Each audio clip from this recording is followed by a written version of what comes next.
마이크가 정현무 형제님이 서 있을 때는 가슴에 닿던데 얼마나 큰 거예요, 키가? 제가 나오니까 이게 입에 닿네요. 예. 예, 제가 목도리를 하고 해도 되겠죠. 예. 어떻게 하면 기침을 안 나오게 할까? 애를 쓰고 있습니다. 예. 예, 오늘 함께 나눌 하나님의 말씀은 에베소서 6장 19절에서 24절입니다.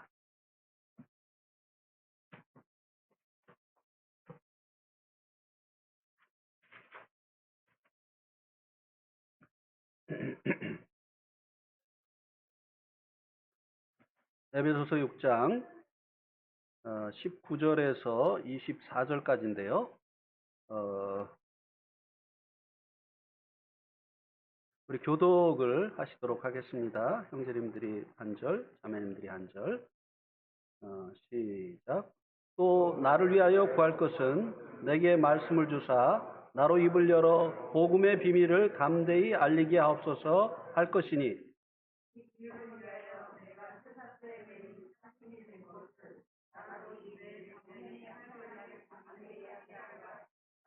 나의 사정 곧 내가 무엇을 하는지 너희도 알리려 하노니 사랑을 받은 형제요 주 안에서 진실한 일꾼인 두기고가 모든 일을 너에게 알리리라.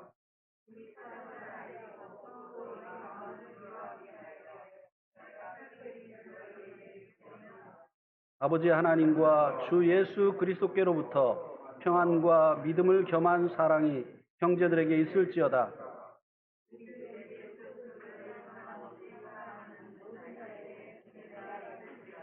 아멘. 오늘 이 본문 말씀을 통해서 나눌 말씀의 제목은 신실한 하나님의 종 바울 그리고 두기고입니다. 오늘 말씀이 그것을 말씀해 주고 있기 때문입니다. 사실 이제 오늘 말씀에 겉으로 드러난 내용은 사도 바울이 에베소 성도들에게 이 서신을 쓰면서 마무리를 하고 있는 부분인데요. 기도를 당부하고 있는 것이고 그리고 이 서신의 배달부로 두기고를 보낸 것에 대해서 기록을 했고요. 그리고 마지막 인사에 대해서 기록한 내용입니다. 그러나 이와 같은 말씀 속에서 바울이 하나님께 얼마나 신실한 종이었는지 또 두기고도 그러했다고 하는 것을 보여주고 있기 때문에 오늘 말씀을 통해서 하나님의 신실한 종인 바울과 두기고에 대해서 말씀을 드리려고 합니다. 19절과 20절에 보면 이제 기도 부탁을 하고 있는 바울이 에베소 성도들에게 기도를 부탁하고 있는 내용이 나오는데요. 이 말씀 속에서 바울이 얼마나 하나님께 신실한 종이었는가 하는 것을 보여주고 있습니다. 그가 자신을 20절에 보면 쇠사슬에 매인 사신이라고 소개를 해주고 있습니다. 우리가 잘 알고 있는 것처럼 사도 바울이 에베소서를 쓸 당시에 로마의 감옥에 있었던 것을 이렇게 표현을 한 것입니다. 그는 감옥에 갇혀 있었습니다. 그래서 이 에베소서, 골로새서, 빌레몬서 이 서신들이 이제 감옥에서 쓰여진 서신이라고 해서 옥중 서신이라고 말씀을 해주고 있는데요. 그러나 자기가 감옥에 갇혀야 될 만한 죄를 지었기 때문에 감옥에 갇힌 것이 아니기 때문에 그는 그리스도 안에서 갇힌 자 되어진 바울이다. 이렇게 자신을 소개하면서 자신이 비록 감옥에 갇혔지만 자신이 감옥에 갇힐 만한 범죄를 하였기 때문이 아니라 주님 때문이다. 또 복음 때문이다 라고 감옥에 갇힌 이유를 이야기를 해주고 있습니다. 감옥에 갇히게 되면 이제 모든 일상을 잃어버리게 되지 않습니까? 그러면서 감옥에 갇히기 전에 그냥 평범한 일상으로 생각했었던 그런 일들이 얼마나 귀한 것인가를 깨닫게 되고 빨리 이 감옥으로부터 벗어나서 일상을 회복해야 되겠다라고 하는 생각이 드는 것이죠. 그런데 사도 바울이 감옥에 갇혀서 기도를 부탁을 하는데요. 나 좀 빨리 이 감옥에서 나가도록 기도해 달라고 기도 부탁을 안 했다고 하는 것입니다. 예. 얼마나 이 일상을 잃어버리고 이제 감옥에서 사는 이 삶이 답답했겠습니까? 얼마나 공고했겠습니까? 지금 감옥과 또 이때 감옥은 다르지 않습니까? 물론 이 당시에 사도 바울이 로마에 갇혀 있었던 이 감옥은 사실 이제 죄수들을 가두는 감옥은 아니었습니다. 이따가 이제 말씀을 찾아보겠지만 가택 연금식으로 세를 얻어서 군인들이 지키는 상태에서 이제 이 감옥 생활을 했었기 때문에 그 빌립보 감옥에 갇혔을 때처럼 아주 열악한 환경은 아니었던 것으로 생각이 됩니다. 어쨌든 그러나 자유롭게 이곳저곳 다니면서 복음을 전하고 또 교회 가서 예배를 드리고 성도들을 가르치던 이런 이제 일상적인 삶이 이 감옥의 갇힘으로 인해서 멈춰지게 됐죠. 이런 것들을 이제 잊어버리게 됐습니다. 그러한데도 불구하고 이 사도 바울은 나 좀 빨리 감옥에서 나가서 일상을 회복할 수 있도록 기도해 줘라. 이렇게 이제 부탁을 하지 않았다고 하는 것입니다. 그가 얼마나 신실한 종인가를 그의 이 기도 부탁하는 이 내용을 통해서 볼 수가 있는 것이죠. 그는 이 감옥에 갇힌 이를 영적으로 읽어냈습니다. 우리가 어떤 일을 당할 때 그 일을 영적으로 읽어낼 수 있어야 되는 것이죠. 코로나가 왜 왔는가? 왜 내가 하는 일이 이렇게 잘 되지 않는가? 왜 이런 사고가 났을까? 이런 일이 닥쳤을 때 그 일을 통해서 영적으로 이것이 어떤 의미가 있는 것인가를 읽어낼 수 있는 사람이 하나님의 사람이고 그리고 하나님의 뜻대로 살 수 있게 되어지는 것이죠. 근데 사도 바울은 자신이 이 감옥에 갇힌 그 이유가 이제 그 감옥에서 접하는 이 사람들에게 복음을 전하기 위한 것이라고 그런 하나님의 뜻으로 말미암은 것이라고 읽어냈다고 하는 것입니다. 그래서 빨리 자신이 감옥에서 나갈 수 있게 해달라고 기도한 것이 아니라 그 감옥에서 접하는 사람들에게 복음의 비밀을 담대히 알릴 수 있도록 기도해달라고 기도를 부탁을 했습니다. 왜냐하면 자신이 이 감옥에 갇힌 것, 쇠사슬에 매인 사신이 된 것은 이를 위함이기 때문이라고 하는 것입니다. 자신이 감옥에 갇힌 것이 바로 이 감옥에 갇히지 아니하면 접할 수 없는 이런 사람들에게 복음의 비밀을 전하기 위함이라고 고백하는 이 고백을 통해서 또 이 기도 부탁을 통해서 그가 이 자신이 감옥에 갇힌 이를 위함이라고 읽어냈다고 하는 것입니다. 여기에 있는 하나님의 뜻을 그는 읽어냈다고 하는 것이죠. 예.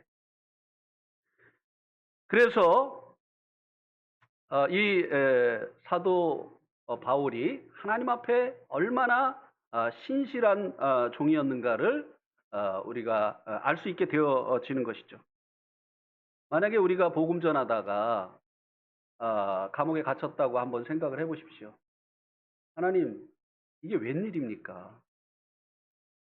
원망하지 않겠습니까? 또 불평하지 않겠습니까? 그런데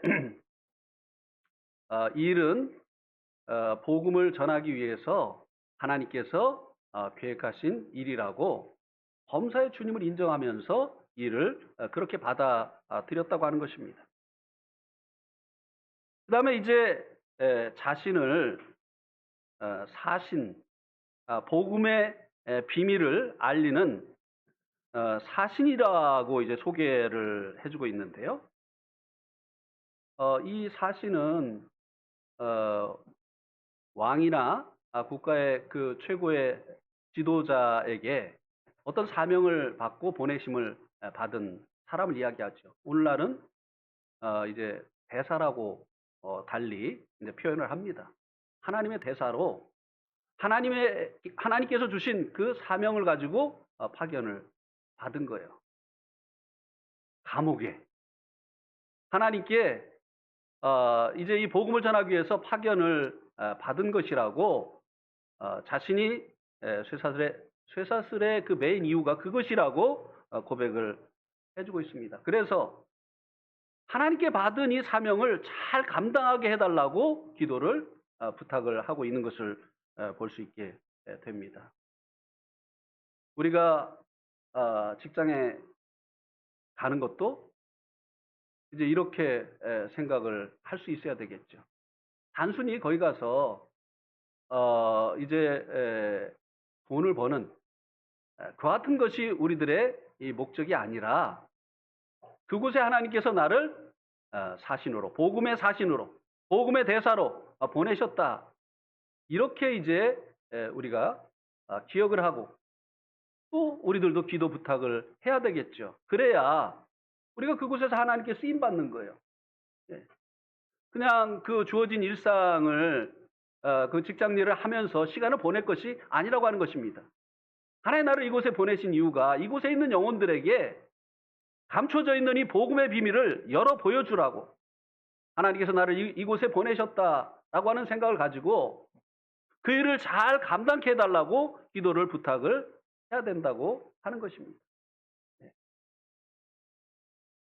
그래서 이 말씀을 통해서 이 사도 바울이 하나님께 쓰임을 받는 신실한 종이 되어졌다고 하는 것을 우리들이 이제 알 수 있게 되어지는 것이죠.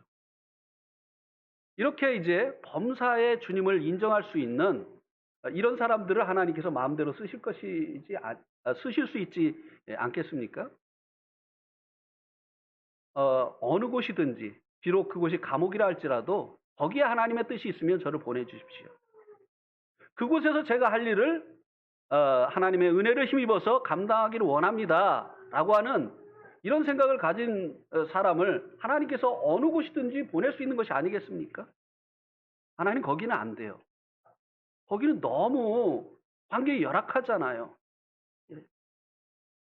그래서 제가 자주 말씀을 드립니다만 이제 그 주님의 일을 하겠다고 하는 이런 이제 그 분들이나 또 선교를 하겠다고 하는 이런 분들이 쇼핑하듯이 선교지나 일터를 이제 찾아다니는, 어디가 쉽게 복음을 전할 수 있는 곳인가, 이렇게 생각을 하는 그런 모습을 보면서 안타까운 그런 생각을 제가 이제 갖게 됐다고 하는 그런 말씀을 드리지 않았습니까?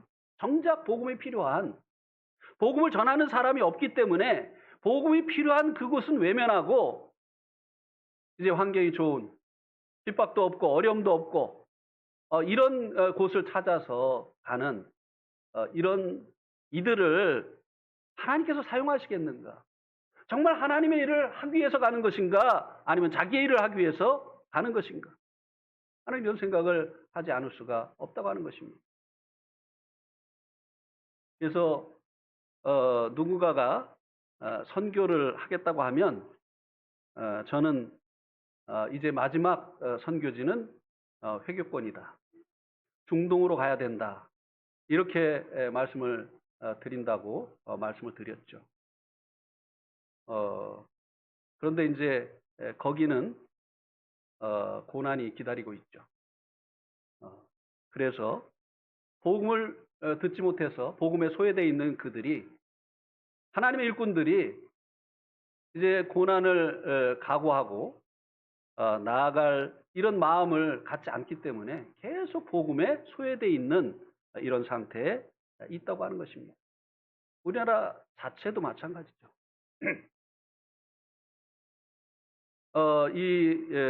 대전에서 멀지 않은 곳에도 이 모임이 없는 곳이 얼마나 많이 있습니까? 기도해야 됩니다. 그리고 우리가 준비되어서 주님이 부르실 때 그곳으로 나가야 돼요. 대전과 같이 여러 가지 그 조건이 갖추어지지 않았다 할지라도 주님이 부르시면 기꺼이 가겠습니다 하는 이런 이제 우리가 준비가 되어져야만 하나님께서는 이 신실한 자들을 사용을 하시거든요. 예. 그래서 우리가 또 이제 두기고를 통해서 이제 볼 수가 있는데요. 그 전에 19절, 20절 말씀을 좀 더 자세히 살펴볼 필요가 있습니다. 19절 그 말씀에 보면 사도 바울이 이 복음을 전하기에 앞서서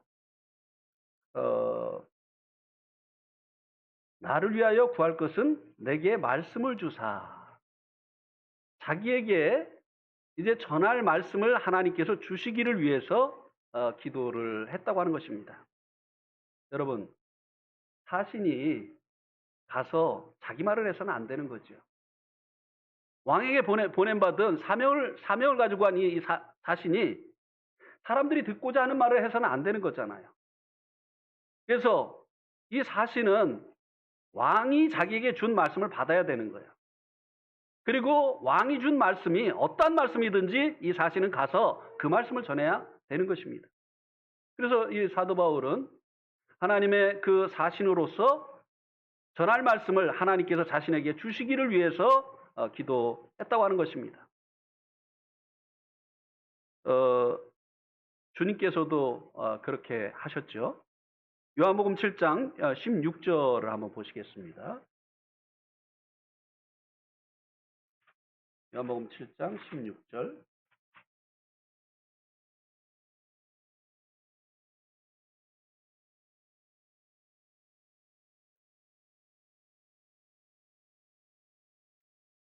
우리 한번 같이 읽을까요? 요한복음 7장 16절 시작. 예수께서 대답하여 이르시되 내 교훈은 내 것이 아니요 나를 보내신 이의 것이니라. 예, 주님은 늘 사람들에게 말씀하셨지만 주님의 그 말씀은 주님의 것이 아니라 나를 보내신 아버지의 것이다. 주님은 늘 주님을 이 땅에 보내신 그 아버지가 주신 그 말씀으로 사람들을 교훈했다고 하는 것입니다. 그런데요, 18절에 한번 보세요. 스스로 말하는 자는 자기 영광만 구하되 보내신 이의 영광을 구하는 자는 참되니 그 속에 불의가 없느니라. 보내심을 받은 자는 보낸 자의 그 말을 전해야 되죠. 그런데 보내심을 받지 않았는데 가서 또 그 일하는 사람들이 있지 않습니까? 그들은 무슨 말을 할까요? 스스로 지어낸 말을 하는 것이죠. 스스로 이 지어낸 말을 하는 이유는요, 하나님의 영광이 아니라 자기의 영광을 구하기 때문이다 라고 말씀해 주고 있습니다. 그럼 어떤 말을 할까요? 사람들이 들으면 좋아할 만한 이야기를 하는 것이죠. 그래야 인기가 있잖아요. 사람들이 자기를 좋아하잖아요. 스스로 하는 말을 스스로 말하는 자는 사람들이 듣기를 원하는 말을 하고요. 그리고 그래서 자기의 영광을 얻으려고 한다고 하는 것입니다. 그러나 우리 주님께서는 하나님께서 주신 그 말씀으로 사람들을 교훈했다고 하는 것입니다.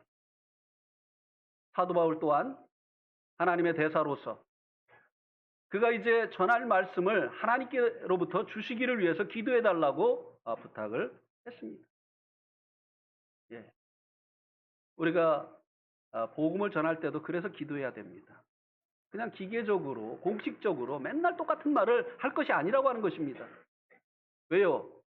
복음은 병든 자를 고치는 약과 같습니다. 그렇죠? 그런데 환자의 병이 여러 가지잖아요.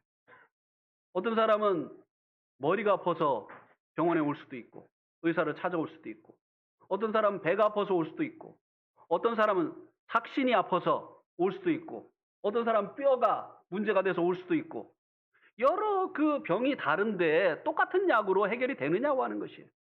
근데 문제는 무엇입니까? 우리가 그 사람의 상태를 알 수가 없어요. 하나님이 아시기 때문에 그 사람에게 합당한 말씀을 하나님께서 주시라고 기도해야 되는 것이에요. 그래서 하나님께서 주신 그 말씀으로 하게 되어질 때 정확하게 들어맞게 되어지고 역사가 일어나게 되어지는 것입니다. 사도 바울이 얼마나 복음을 전하는 일에 경험이 많은 베테랑입니까? 그렇잖아요. 사도 바울만큼 그렇게 복음을 많이 전했고 사도 바울만큼 많은 영혼들을 얻은 사람이 누가 있겠습니까? 그런데도 그가 복음을 전할 때, 이 로마의 감옥에 갇혀서 자기에게 오는 사람들에게 복음을 전할 때 할 말을 주시도록 기도해달라고 부탁을 했다고 하는 것입니다. 그러하다고 한다면 우리는 더더욱 그래야 되잖아요. 네. 이 복음을 기계적으로 전하는 게 아니에요. 무슨 사형리 공식 전하는 것처럼 이렇게 복음 전하는 것이 아니라고 하는 것입니다. 왜냐하면 복음을 듣는 사람들의 상태가 다 다르기 때문에 그래요. 이 노련한 석공은요, 그 정으로, 큰 돌도 정으로 그 한 곳을 찾아내 가지고 탕 치면은 그 큰 돌이 깨진다는 거예요. 근데 이제 이 경험이 없는 이 석공들은 어떻게 하죠? 계속 여기 치고 저기 치고 막 그냥 이렇게 하죠. 하나님이 주신 말씀이 전국을 찌르는 거예요. 네. 그것이 필요합니다. 또 이 복음뿐만이 아니죠. 성도들에게 말씀을 전할 때도 마찬가지입니다. 말씀을 내가 잘 이해했다고 해서 그 말씀 듣는 이들에게 그 말씀이 역사하는 것은 아니에요. 네. 하나님께서 주신 말씀. 네. 이 대사가 할 일은 바로 그것이에요. 뭐 떠듬떠듬 하든 뭐 좀 조그만 목소리로 하든 상관없어요. 그가 왕이 준 말을 전했느냐 안 전했느냐, 그게 중요한 것입니다. 네. 아주 힘차게 또 논리적으로 잘 했는데 왕이 그런 이야기를 하라고 한 적이 없어요. 이것은 잘못된 대사의 일이죠. 그 다음에 이제 두 번째는 19절에 보면 사도 바울이 무엇을 기도를 부탁을 했느냐면요, 복음의 비밀을 담대히 알리게 하옵소서. 복음을 전할 때 위축되지 않고 담대하게 이 복음을 전할 수 있게 해달라고 기도를 했습니다. 기도를 부탁을 했습니다. 왜요? 우리 한번 사도행전 28장 22절을 한번 보시겠습니다. 사도행전 28장 22절.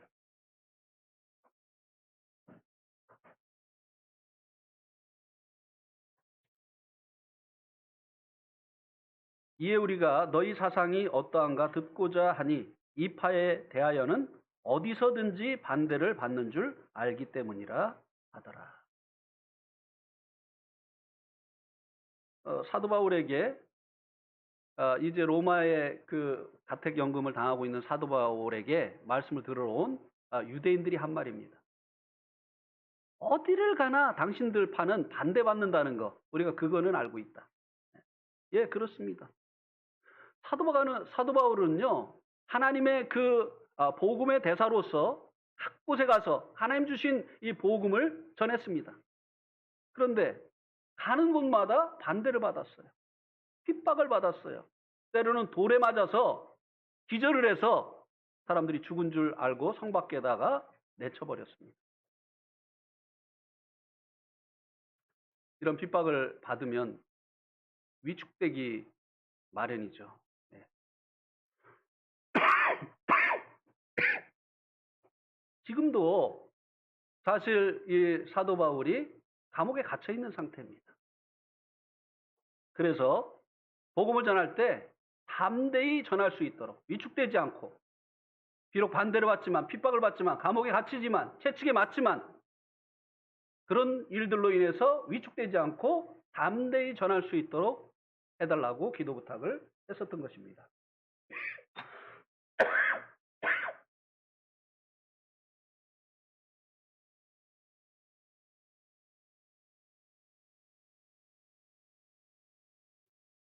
조금 쉬어야 되겠습니다.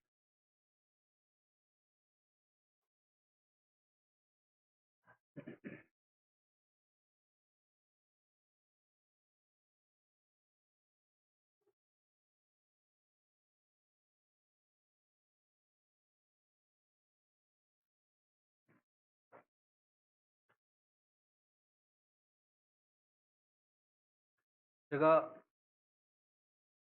1997년 5월 13일 날 네팔에 들어갔는데요. 당시에 네팔은 복음 전하는 것을 법으로 금하고 있는 상태였습니다. 개종을 시키면 5년 이하의 징역에 처한다고 하는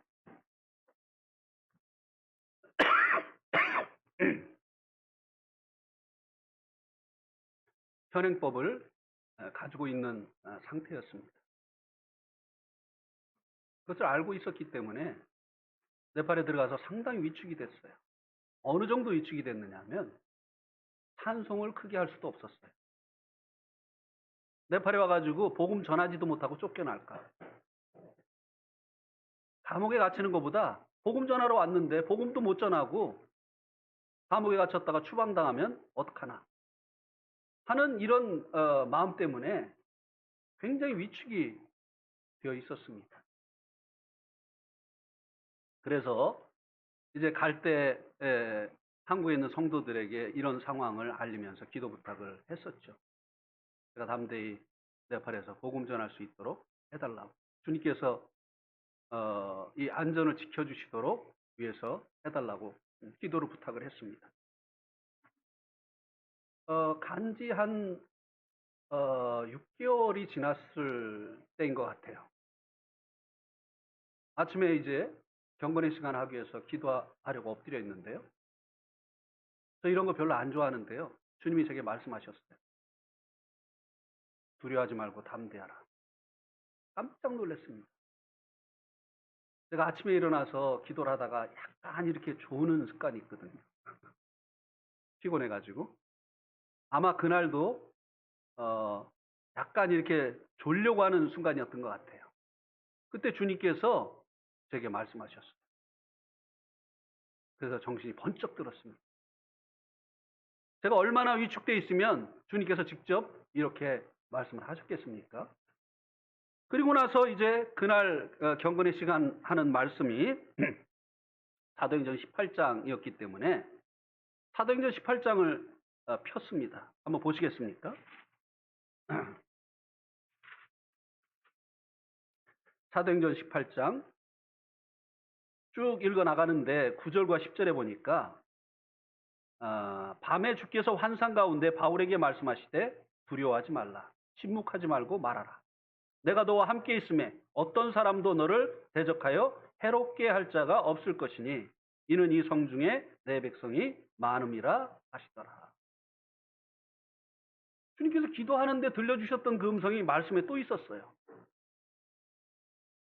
주님이 이렇게 저를 위축되어 있던 저를 담대함을 갖도록 하셨습니다.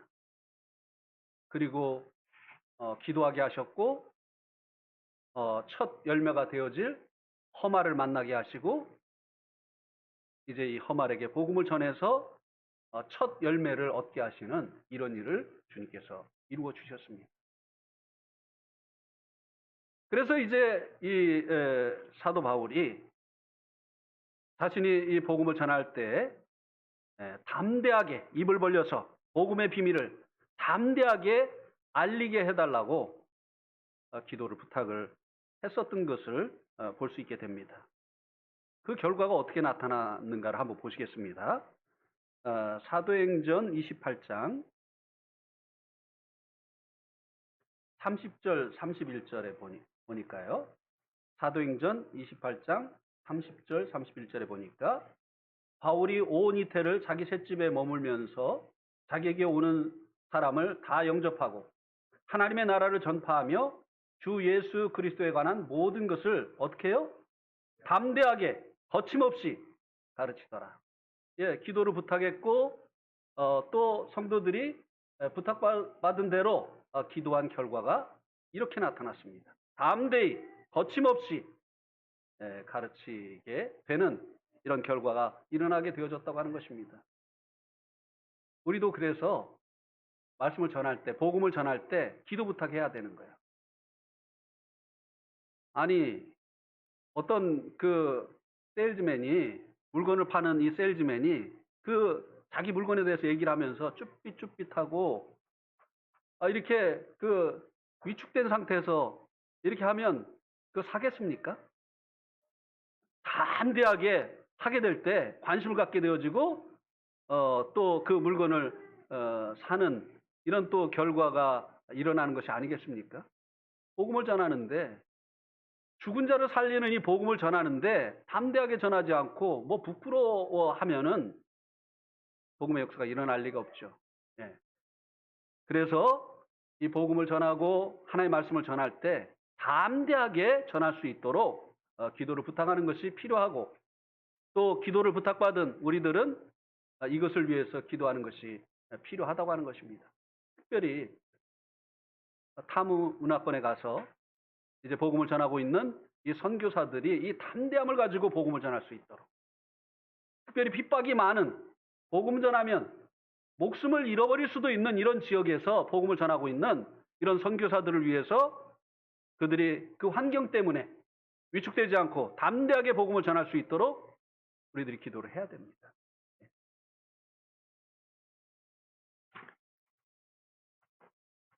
이제는 두기고에 대해서 살펴보도록 하겠습니다. 21절과 22절에서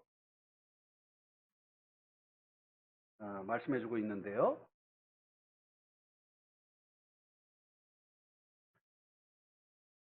두기고를 에베소에 보낸 그 이유를 여기서 말씀해주고 있는데요.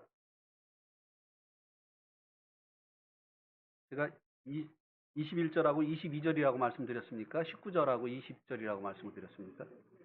네, 맞죠? 네, 왔다 갔다 해가지고요. 21절과 22절에 보면 두기고를 그 소개를 하고 있고 그리고 두기고를 보낸 이유를 얘기해주고 있죠.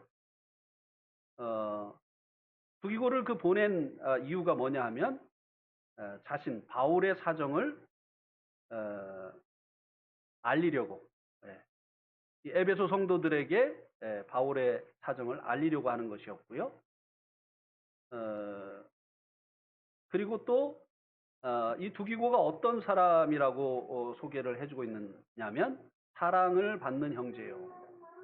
그리고 주 안에서 신실한 일꾼이다. 그렇기 때문에 진실한 일꾼이다. 그렇기 때문에 이 두기고는 부탁받은 대로 가서 모든 일을 너에게 알릴 것이다. 이렇게 두기고를 소개를 해주고 있습니다. 그래서 두기고가 가서 이 일을 한 결과가 어떻게 나타나게 될 것이라고 예상을 하고 있는가 하면 우리의 사정을 알리고 또 너희 마음이 위로하여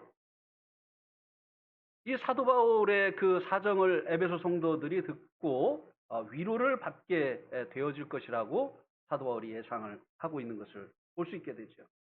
예. 수년 전에 네팔의 형제들이 때라둠이라고 하는 지역에 복음 전도를 하러 갔다가 이제 그곳 복음을 반대하는 그곳 주민들이 경찰에 신고를 해서 감옥에 갇히게 되어졌죠.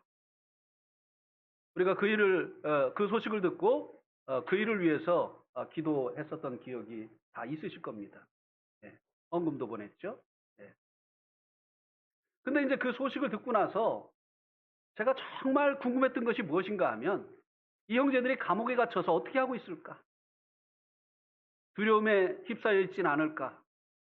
그래서 재판을 받을 때 나 복음 안 전했어요. 이렇게 하지 않을까 걱정이 됐어요. 그래서 그들이 감옥에 복음을 전하다 감옥에 갇혀서 어떤 상태에 있는지 그 소식 듣기를 원했습니다.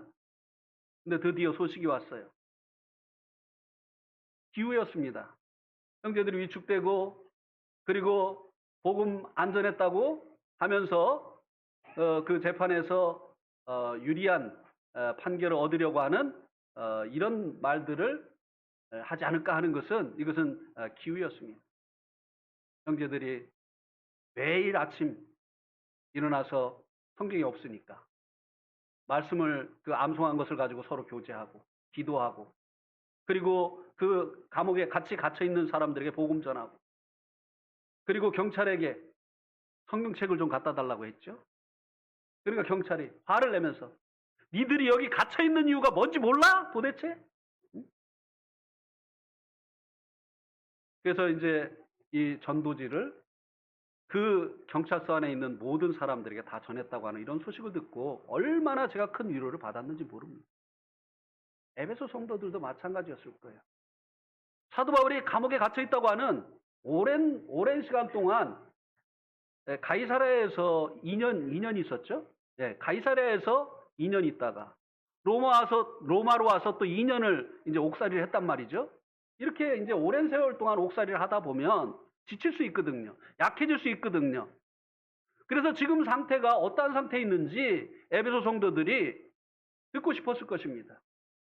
그래서 이 사도 바울이 이 두기고를 보내서 자기의 그 사정을 알게 해서 그 사정을 듣고 전혀 위축되지 않고 여기서도 이제 변함없이 성도들을 위해서 이 편지를 쓰고 그리고 이곳에서 만나는 사람들에게 복음을 전하고 있다고 하는 이런 소식을 이 에베소 성도들이 듣고 위로받게 되기를 원해서 이 두기고를 보냈다고 하는 것입니다.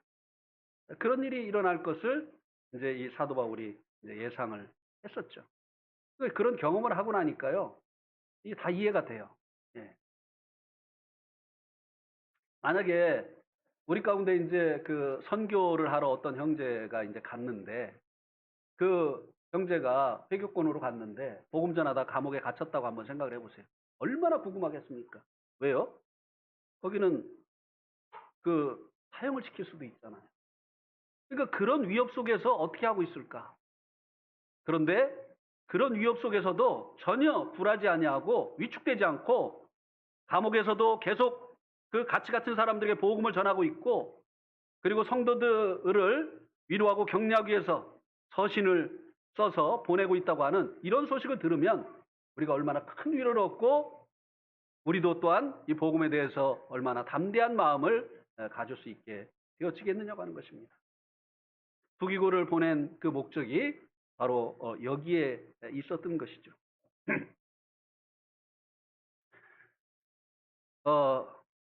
이 두기고에 대해서 좀 더 그가 왜 또 신실한 일꾼이었는지 좀 더 자세히 살펴보겠습니다. 사도행전 20장 4절에 보면 그가 어디 출신인가를 우리들이 이제 알 수 있게 되는데요. 사도행전 20장 4절 한번 보시기 바랍니다.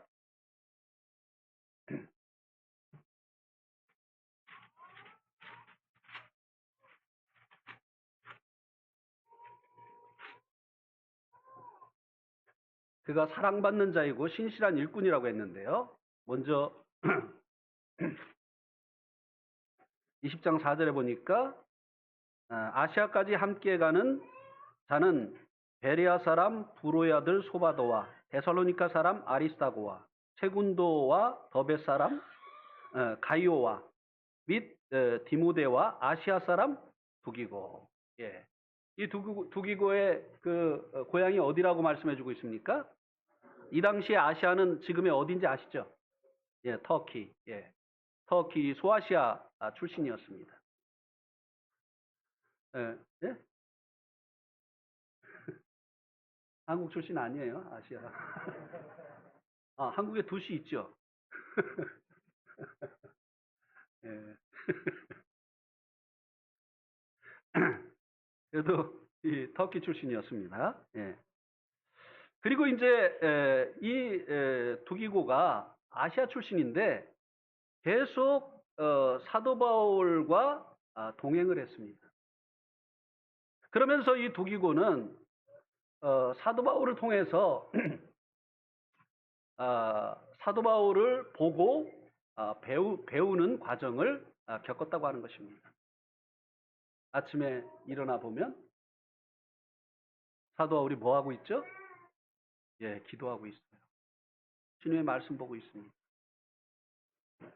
그래서 이제 아침에 일어나서 보니까 자기는 이제 일어났는데 사도 바울은 언제 일어났는지도 모르게 일어나서 아침에 말씀 보고 기도하고 있어요. 마음에 어떤 생각이 생기겠습니까? 나도 이제 일어나서 아침에 일찍 일어나서 기도하고 말씀 봐야 되겠다. 그리고 그렇게 반대를 받으면서도 굴하지 않고 복음이 필요한 지역을 향해서 계속 나아갑니다. 그리고 이제 뻔히 반대 받을 줄 알면서도 주님이 주신 그 복음의 말씀을 담대히 전하는 것입니다. 그러면서 어떤 생각을 했겠습니까? 나도 이렇게 해야 되겠다. 그리고 예배를 늘 하나님 앞에 이제 함께 하면서 준비해서 드리는 이 사도 바울을 보면서 나도 예배 시간에 이렇게 해야 되겠구나. 네. 그리고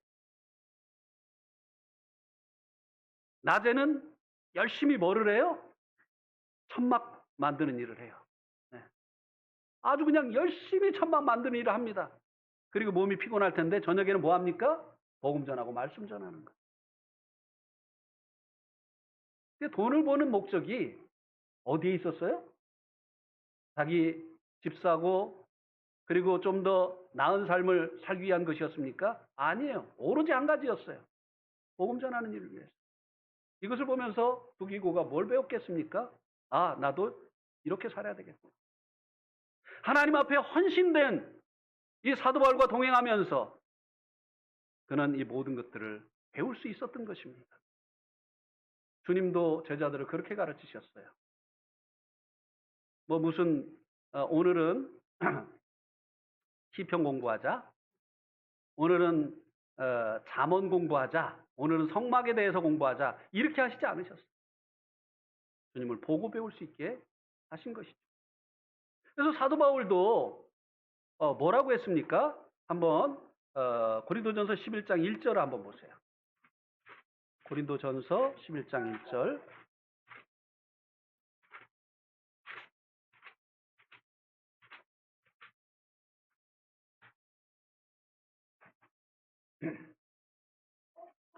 우리 한번 같이 읽겠습니다. 시작. 내가 그리스도를 본받는 자 된 것 같이 너희는 나를 본받는 자가 되라. 우리 그런 얘기 많이 들었죠. 사람을 바라보면 안 돼. 누구를 바라봐야 돼? 주님을 바라봐야 돼. 사람은 완전한 사람이 없어. 사람 바라보면 실족해. 그러니까 주님 바라봐야 돼. 근데 사도 바울은 뭐라고 했습니까? 그렇게 얘기했습니까? 아니요. 내가 그리스도를 본받는 자 되어진 것처럼 너희는 누구를 본받으라고요? 나를 본받아. 주님이 제자들을 자신을 보고 배우게 한 것처럼 사도 바울은 그 주님을 보고 배웠고 또 이제 이 성도들에게 나를 본받는 자가 되라. 예, 두기고는 사도 바울을 통해서 주님을 배웠어요. 신앙을 배웠습니다. 하나님의 일꾼이 어떻게 해야 되는지를 이 두기고는 사도 바울을 통해서 배웠던 것입니다. 여러분, 잘 가르치는 사람은요, 잘 배운 사람이에요. 그런데요, 안 배우고 가르치려고 하는 이런 경우가 간혹 있죠.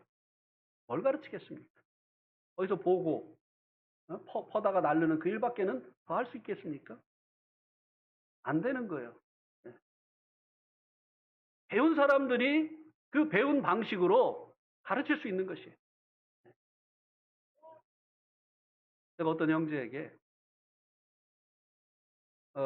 형제가 나에게 4년 정도의 시간을 주면 형제를 양육할 수 있겠다. 이렇게 얘기를 했더니 굉장히 좋아했어요. 그런데 그게 오늘은 뭐 사도행전 공부하고 오늘은 디모데전서 공부하고 그렇게 배우는 줄 알았던 것이죠.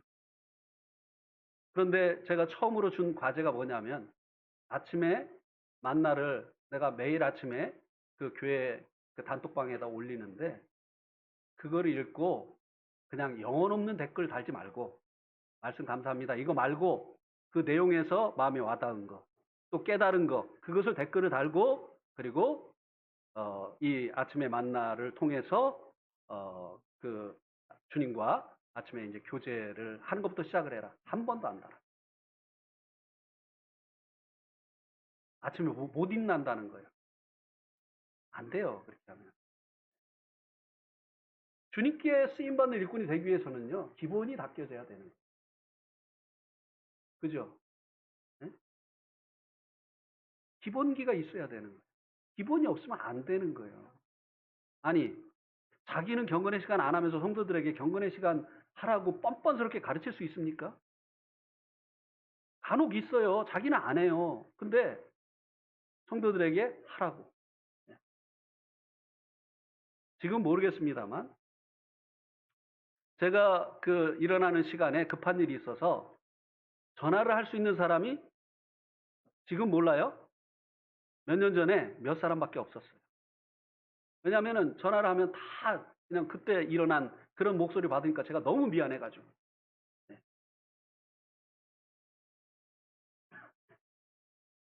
이 사도 바울을 통해서 이 보고 기초적인 것을 배운 것이죠.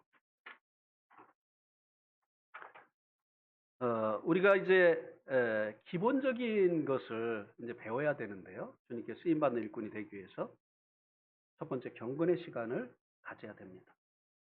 네. 왜요? 주님께서 우리를 구원하신 목적이 우리와 사귐을 갖기 위해서잖아요.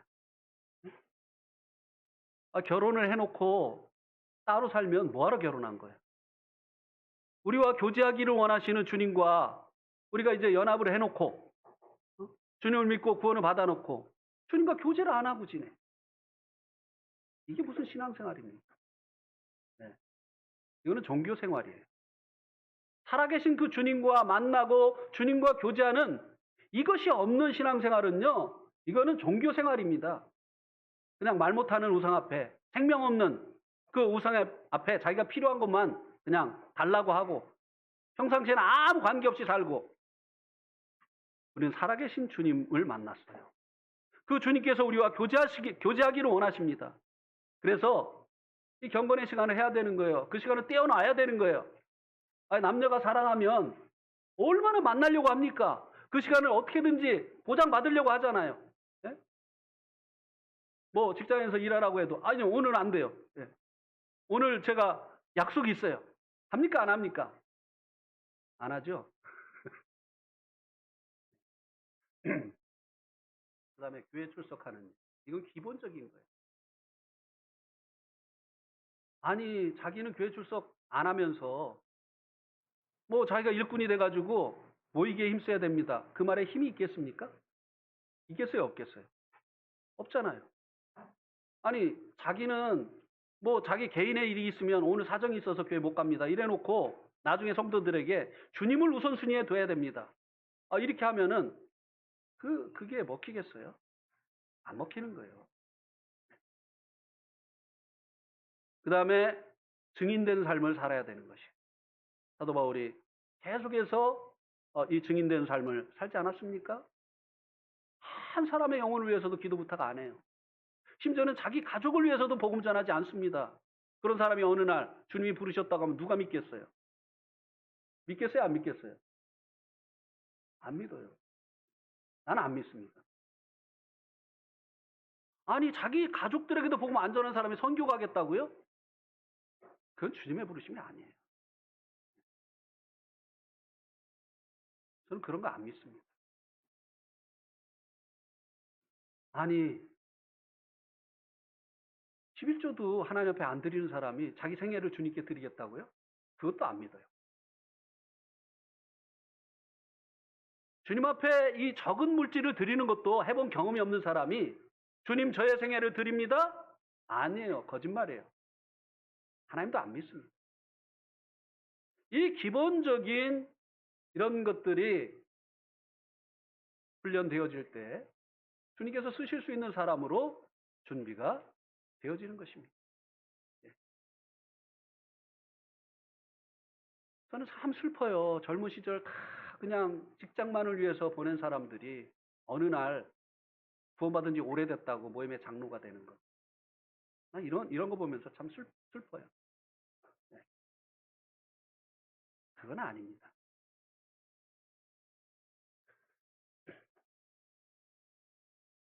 그 다음에 이제 이 부기고의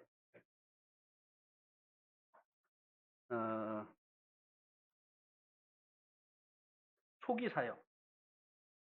부기고가 이제 초기에 했었던 그 사역이 뭔가 하면요.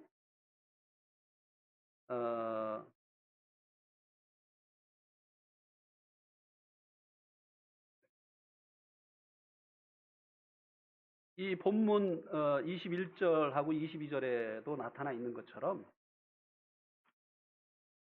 사도 바울의 수종을 드는 그런 일이었죠. 그의 소식을 각 지역의 성도들에게 알리고 또 그 지역 성도들의 그 소식을 다시 또 사도 바울에게 알리고 감옥에서 사도 바울이 하는 그 사역을 돕는 그 일이 두기고의 초기 사역이었습니다. 골로새서 4장 7절도 한번 보시겠습니까? 골로새서 4장 7절.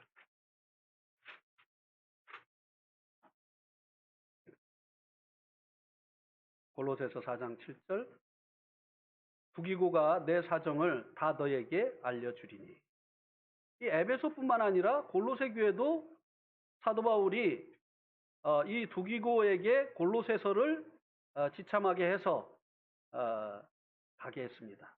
그리고 이 골로새서뿐만 아니라 물론 골로새서를 통해서 사도 바울의 그 사정을 전해 주었지만 가서 또 그 말을 통해서 전해주게 했었던 것이죠. 이게 부기고의 초창기 사역이었습니다. 하나님의 일꾼을 돕는 사역. 이것이 두기고의 초창기의 사역이었습니다. 그리고 이제 드디어 이 두기고가 독립사역을 하게 됩니다. 디모데후서 4장 12절 한번 보세요. 디모데후서 4장 12절.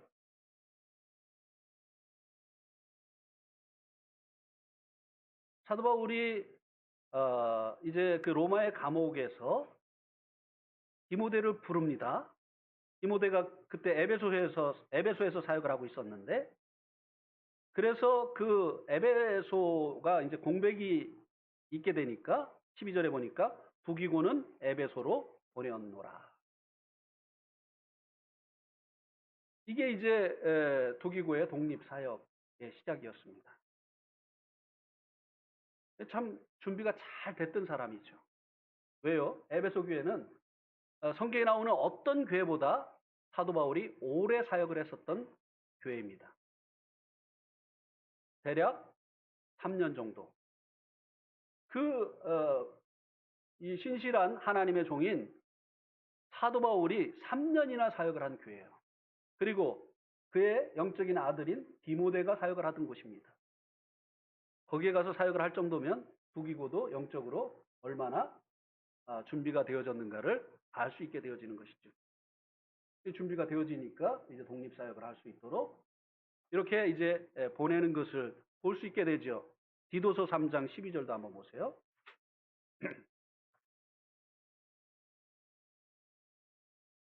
디도서 3장 12절 내가 아데마나 두기고를 내게 보내리니 그때 내가 급히 네가 볼 일로 내게 오라.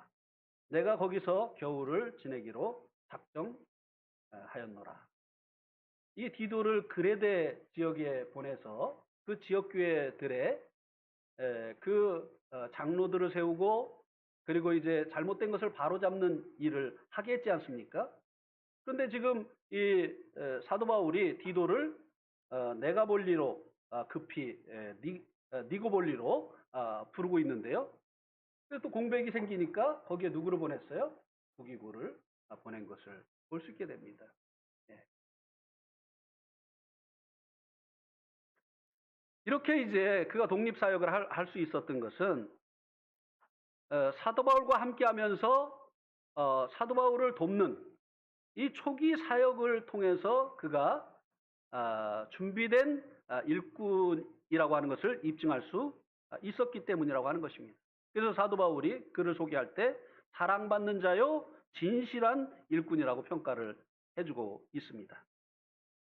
그래서요 주님의 일꾼은 그냥 뭐 단계 없이 되어지는 게 아니에요. 과정 없이 되어지는 것이 아닙니다. 이런 과정을 차곡차곡 이제 거쳐서 주님의 일꾼이 되는 거예요. 뭐 어디 가서 공부했다고 해서 그게 주님의 일꾼의 심장이 되어지는 것이 아니에요. 이런 과정들을 겪어서 되어지는 것이라고 하는 것입니다. 특별히 현재 나에게 맡겨진 일, 그것을 정말 하나님의 일로 여기고 기도하면서 최선을 다해서 하는 이 같은 사람들을 주님께서 더 큰 일을 맡기셔서 사용을 하시게 된다고 하는 것입니다. 우리가 잘 알고 있잖아요. 그 달란트의 비유를 통해서 적은 일에 충성한 너 잘하였도다 충성된 종아 네가 적은 일에 충성하였음에 내가 더 큰 일을 너에게 맡길 것이다. 예. 현재 나에게 주어진 일은요. 어쩌면 하나님께서 나를 테스트하고 계신 것이라고도 볼 수가 있습니다. 더 큰 일을 맡길 사람인지 아닌지 여기서 끝날 사람인지 예.